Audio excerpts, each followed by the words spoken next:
നമ്മൾ ആത്മാർത്ഥതയായിട്ട് ഒരാൾ നമ്മുടെ ജീവിതത്തിൽ വേണമെന്ന് വിചാരിക്കുന്നവർക്ക് മാത്രമേ പ്രശ്നങ്ങളുള്ളൂ. അല്ലാതെ ഇതേപോലെ എല്ലാ തരത്തിലും ഇങ്ങനെ പോകുന്നു എന്നുള്ള ഒരു പ്രശ്നമില്ല. അവര് സന്തോഷമായിട്ട് ജീവിക്കുന്നത്.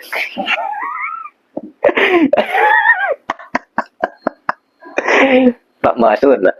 ഇന്നാളെ എന്റെ ഫ്രണ്ടിന്റെ മൊബൈലിലേക്ക് കണ്ടിന്യൂസ് ആയിട്ട് കോള് വരും. എന്റെ അടുത്തിരിക്കുന്നതായിരുന്നു. ഞാൻ ഇപ്പൊ നോക്കിയപ്പോ ആരത് എങ്ങനെ ആലോചിച്ചിരിക്കുമ്പോ അവൻ ഡയറക്റ്റ് ചോദിച്ചു ഇത് ആരതെന്ന്. അപ്പൊ അവൻ പറഞ്ഞു ഒരു സെറ്റപ്പാണ്, ഇപ്പൊ കുറച്ചാളായിട്ട് ഇങ്ങനെ പോകുന്നുണ്ട് എന്ന് വെച്ചു. അപ്പൊ എങ്ങനെ ആലോചിച്ചപ്പോ കല്യാണം കഴിഞ്ഞിട്ടുണ്ട്. അപ്പൊ എന്നിട്ട് എന്ത് ഇങ്ങനെയെന്ന് ചോദിച്ചപ്പോ അത് ഓക്കെ, കല്യാണം കഴിഞ്ഞോളൂ ശരിയാക്കി തന്നെയാണ്. പക്ഷെ ഇപ്പോ എന്റെ കാര്യങ്ങൾ ഇവിടെ നടക്കാനായിട്ട് ഒരാൾ വേണ്ടേ. വൈഫ് നാട്ടിലല്ല. അപ്പൊ ഞാൻ ഇവിടെ ഇപ്പൊ എന്ത് ചെയ്യും? അതപ്പട്ടെ ഇതിപ്പട്ടെ.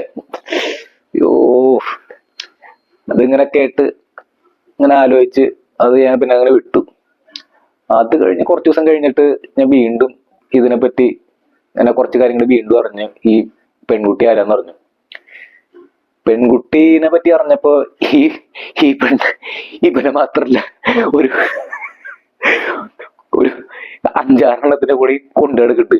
അതിലെ ലിസ്റ്റിൽ ഒരെണ്ണം മാത്രം ഈ റുട്ടീൻ കഴിയുമ്പോ മാറുന്ന ഒരുത്തനാണ് ഇവൻ. എനിക്കിത് കേട്ടപ്പോ സന്തോഷമായി.